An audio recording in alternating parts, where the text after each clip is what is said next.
মহান বিজয় দিবস উদযাপনে নিউ ইয়র্কের রিপাবলিক বিমানবন্দর থেকে প্লেন উড়িয়ে আকাশে বাংলাদেশের মানচিত্র আঁকলেন বাংলাদেশের স্টুডেন্ট পাইলট ফাহিম চৌধুরী।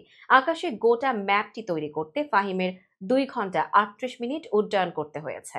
শনিবার মার্কিন যুক্তরাষ্ট্রে ওই বিমানবন্দর থেকে মাঝ আকাশে বাংলাদেশের মানচিত্রের রুট ম্যাপ তৈরি করতে স্থানীয় সময় রাত 11টা 16 মিনিটে উড্ডয়ন করেন তিনি।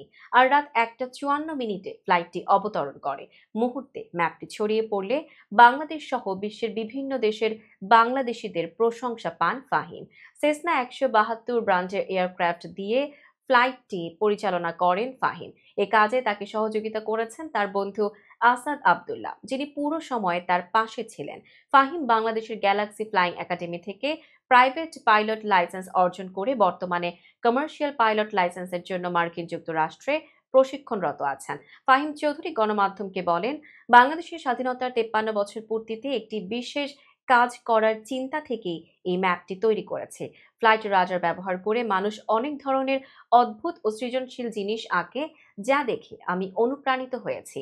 যেহেতু আমাদের দেশের ইতিহাস অনেক সংগ্রামী, তাই এই ম্যাপটি তৈরি করতে গিয়ে আমি চেষ্টা করেছি বাংলাদেশের স্বাধীনতার ইতিহাস এবং মুক্তিযোদ্ধাদের প্রতি শ্রদ্ধা প্রদর্শন করতে।